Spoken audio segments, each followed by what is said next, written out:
what's up guys, it's Marissa back for another booktube video, and today I figured while I'm on my way home from work that I'm gonna stop at one of the local indie bookstores.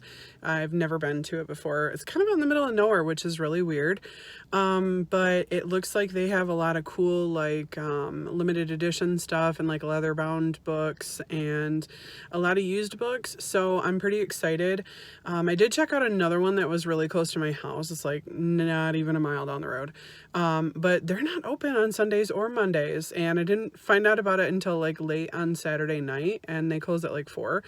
So that didn't really help. And of course I'm impatient. I want to do another book haul. I want to see what kind of cool stuff I can find here. So yeah, I guess I'm going to go in, I'm going to take a little bit of video footage, and then when I get home, I will do a haul video. So see you guys in a bit.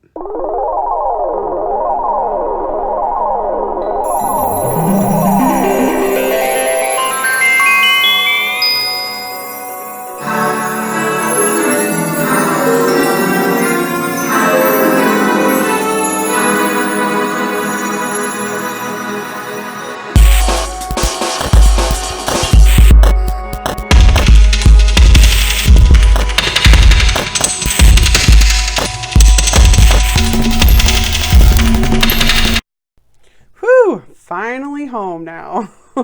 That was a long drive. Anyway, the bookstore was pretty close to my work, so it wasn't a long drive from work to the bookstore, but then after the bookstore was another 40 minutes home. So yeah, just been thinking about the video the whole way home and listening to an ebook, so I kind of had a hard time concentrating on the ebook. Anyway, that's enough said about that one. So I did pick up a few books there. I actually picked up 4, and I only spent $22 essentially. So I picked up the City of Bones by Cassandra Clare, which I have not read these yet. I've not read the City of Bones, and I also picked up the City of Ashes. I think there is one other book, yeah, City of Glass. They did not have that one. These are fairly new looking books, which is kind of nice. They were only $6.50 a piece. So I was pretty excited about that because I've actually read, which ones did I read? Oh man, I can't even think what they're called now. The Queen of Air and Darkness, that whole series, like that's what I started with Cassandra Clare. I didn't even realize she had these other ones out. So yeah, I was really kind of looking forward to picking these up there. And they did have a couple other Cassandra Clare books, I think, but they were like halfway through the season, or halfway through the series, sorry, not season. I don't even know what I'm thinking. They were halfway through the series, but I didn't really want to pick them up because I don't want to start in the middle of it. So, and I've also, I have way too much on my TBR right now. So yeah, City of Bones. So when Clary Frey heads to the Pandemonium Club in New York City, she hardly expects to witness a murder, much less a murder committed by 3 teenagers covered with odd markings. This is Clary's first meeting with the Shadow Hunters, warriors dedicated to ridding the earth of demons and keeping the odd werewolves and vampires in line. It's also her first meeting with gorgeous golden-haired Jace. Within 24 hours, Clary is pulled into Jace's world with a vengeance when her mother disappears and Clary herself is attacked by a demon. But why would demons be interested in an ordinary mundane like Clary? And how did she suddenly get the sight? The Shadow Hunters would like to know. And then City of Ashes. Clary Frey just wishes that her life would go back to normal, but that's normal when you're demon-slaying shadow hunter. Your mother is in a magically induced coma, and you can suddenly see downworlders like werewolves, vampires, and fairies. Clary would love to spend more time with her best friend Simon, but the shadow hunters won't let her go, especially her handsome, infuriating newfound brother Jace. And Clary's only chance to help her mother is to track down rogue shadow hunter Valentine, who's probably insane, certainly evil, and also her father. When the second of the mortal instruments is stolen, the terrifying Inquisitor suspects Jace. Could Jace really be willing to betray everything he believes in to help their father? So yeah, really looking forward to reading those. And then I also picked up The Other Boleyn Girl by Philippa Gregory, and I have read this one before. I actually read it before I watched the movie. I thought the movie was garbage, to be completely honest. It didn't even come close to the book adaptation. Yeah, I mean, usually the movies don't really live up to the books that well. This one, definitely not. It was horrible. I'm just gonna say it. It was horrible. I really wish I'd never even tried to watch the movie, honestly, because Yeah, but the book is excellent and hugely, hugely long. So I'm going to go ahead and read the description. It's a rich and compelling novel of love, sex, ambition, and intrigue. The Other Boleyn Girl introduces a woman of extraordinary determination and desire who lived at the heart of the most glamorous court in Europe and survived by following her heart. When Mary Boleyn comes to court as an innocent girl of 14, she catches the eye of Henry VIII. Dazzled, Mary falls in love with both her golden prince and her growing role as unofficial queen. However, she soon realizes just how much she is a pawn in her family's ambitious plots as the king's interest begins to wane, and she is forced to step aside for her best friend and rival, her sister Anne. Then Mary knows that she must defy her family and her king and take her fate into her own hands. Again, I really love this book. I am obsessed with Henry VIII and his 6 wives. I've said it before, I'll say it again until my dying breath. Anything that comes out around that time period, whether it's about the queens, whether it's about, the mistresses, the court intrigue, I just love it. I don't know why. I just devour these books. So yeah, usually I go from the fantasy YA stuff like Cassandra Clare's books to these historical fiction, and I just kind of switch off going back and forth between them. So yeah, that was another great find. That one was only $2.50 and it's in good condition. So I was pretty excited. That one had been on my to buy list on thrift books. So yeah, I was kind of excited to actually pick it up from the local indie bookseller. So this next one is The Further Adventures of Sherlock Holmes by Sir Arthur Conan Doyle. Now, this is like a collector's leather-bound edition.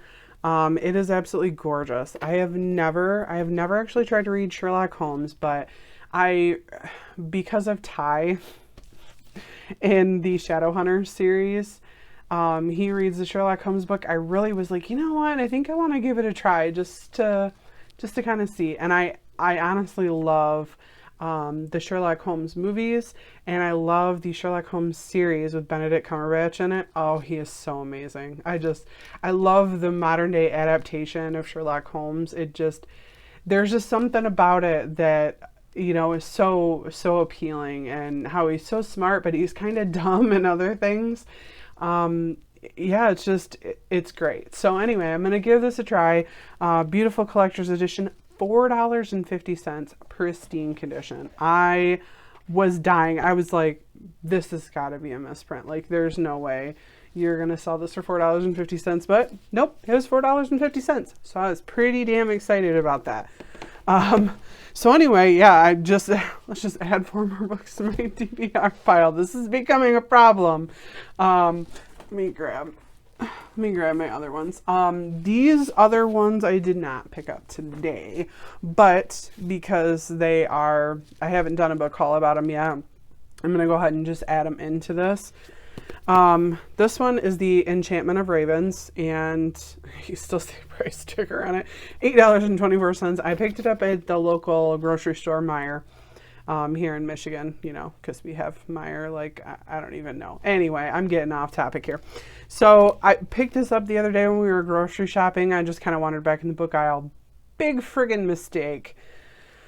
Just saying. So yeah, this one is by Margaret Rogerson, and I've never heard of the author, never heard of the book, but it just sounded interesting. So this is Every Enchantment Has a Price. Isabel is a prodigy portrait artist with a dangerous set of clients, the immortal fair folk. When she receives her first royal patron, Rook, the autumn prince, she makes a terrible mistake. She paints mortal sorrow in his eyes, a weakness that could cost him his life. Furious, Rook spirits Isabel away to stand trial for her crime, but something is seriously amiss in his world, and they are attacked from every side. Forced to depend upon each other for survival, their alliance blossoms into trust, perhaps even love, a forbidden emotion that would render both their lives forfeit. What force could Isabel's paintings conjure that is powerful enough to defy the ancient malice of the fairy courts?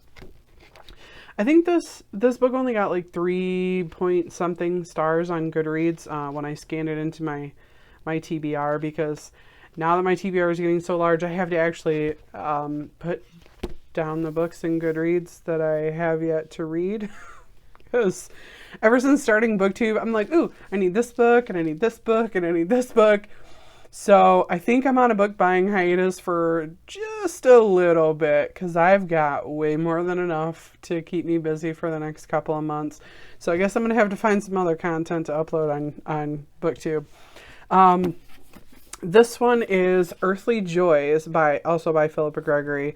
This one I kind of started, and this might be one that I'm gonna DNF because it really didn't interest me like the first chapter in. I thought maybe I would give it another shot here soon. Can't remember where I picked this up at Ollie's discount store. I don't know if wherever you guys are at has one, but we actually have a couple around here that are pretty close. A couple bucks for books, and usually there's like something wrong with them, like one of the Shadowhunter books that I bought there, that's why I got into the series, because I found it there at the discount store, actually had like a slice all along the back cover that looked like it was machine made, but it was, it was just a whoopsie. So they sold their overstock to Ollie's, and they turn around and sell the book for $2.99 or whatever, because it's still a good book.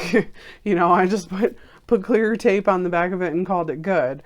So I'll read the description for this one. Whether he is nurturing a single rare seedling into a blossoming tree or planting acres of exquisitely conceived royal garden, John Tredescant's fame and skill as a gardener are unsurpassed in the 17th century England. But it is Tredescant's clear-sighted honesty and loyalty that make him an invaluable servant, and in his role as informal confidant during garden strolls with Sir Robert Cecil, advisor to King James I, he witnesses the making of history, from the gunpowder plot to the ascension of King Charles I, and the growing animosity between Parliament and Court. Tredescant's talents soon come to the attention of the most powerful man in the country, the irresistible Duke of Buckingham, the lover of King Charles I. Tredescant has always been faithful to his masters, but Buckingham is unlike any he has ever known, flamboyant, outrageously charming, and utterly reckless. Every certainty upon which Tredescant has based his life, his love of his wife and children, his passion for his work, his loyalty to his country, is shattered as he follows Buckingham to court, to war, and to the forbidden territories of human love. From the details of garden design and innovation to the politics of a growing revolution, which was to kill a king and turn a world upside down, Philippa Gregory once again makes history come alive through the people whose passions shape that world.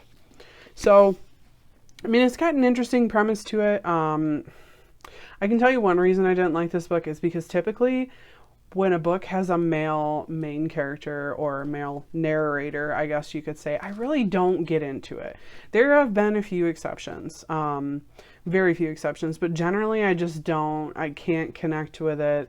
The writing's different. Even if it's a female writer, they write the male characters different. So yeah, that might be part of the reason I haven't gotten into it, and really the other part could be that I'm just becoming overwhelmed in the details in the beginning, and I just need to sit down and really give it a better try.